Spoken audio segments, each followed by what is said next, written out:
মিথজীবিতা বা সিম্বিওসিস প্রকৃতির এক অসাধারণ সম্পর্ক। এটি এমন একটি অবস্থা যেখানে দুটি ভিন্ন প্রজাতির জীব একসঙ্গে বাস করে এবং উভয়েই উপকৃত হয়।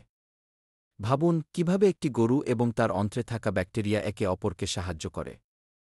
গরু ঘাস খায় কিন্তু তার শরীর সেলুলোজ হজম করতে পারে না। এখানে ব্যাকটেরিয়াগুলো আসে। তারা সেলুলোজকে ভেঙে গরুর হজমে সহায়তা করে। বিনিময়ে গরু ব্যাকটেরিয়াকে নিরাপদ বাসস্থান এবং খাবার দেয়। এই সম্পর্কটি প্রকৃতির ভারসাম্য বজায় রাখতে অত্যন্ত গুরুত্বপূর্ণ। এখন মৌমাছি এবং ফুলের সম্পর্কের কথা ভাবুন। মৌমাছি যখন ফুলের মধু সংগ্রহ করে তখন তার পায়ে ফুলের পরাগরেণু লেগে যায়।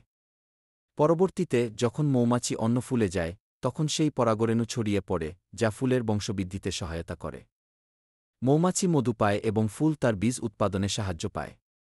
এটি একটি নিখুঁত উদাহরণ যে কিভাবে প্রকৃতিতে জীবেরা একে অপরের জন্য অপরিহার্য। মিথজীবিতা এবং পরজীবিতা মাঝে মাঝে গুলিয়ে যায়। মিথজীবিতায় উভয় জীব উপকৃত হয়, কিন্তু পরজীবিতায় এক জীব উপকৃত হয় এবং অন্যটি ক্ষতিগ্রস্ত হয়। যেমন মাথায় উকুন থাকা উদাহরণ। উকুন আমাদের রক্ত খেয়ে পুষ্টি লাভ করে কিন্তু আমাদের ক্ষতি করে। এটি পরজীবিতার একটি স্পষ্ট উদাহরণ। মিথজীবিতা আমাদের জীববৈচিত্র্যকে সমৃদ্ধ করে এবং প্রকৃতির ভারসাম্য বজায় রাখতে সাহায্য করে। যখন আমরা প্রকৃতিতে বিভিন্ন জীবকে একসঙ্গে দেখি তখন আমাদের মনে রাখতে হবে তারা হয়তো একে অপরের সঙ্গে মিথজীবী সম্পর্ক তৈরি করেছে। এই সম্পর্কগুলো আমাদের পরিবেশের জন্য অত্যন্ত গুরুত্বপূর্ণ এবং আমাদের জীবনের একটি অবিচ্ছেদ্য অংশ। মিথজীবিতা আমাদের শেখায় যে সহযোগিতা এবং পারস্পরিক সমর্থন কতটা গুরুত্বপূর্ণ।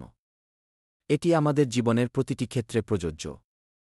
তাই প্রকৃতির এই অসাধারণ সম্পর্কগুলোকে আমরা যেন আরও ভালোভাবে বুঝতে পারি এবং সেগুলোকে সম্মান করি।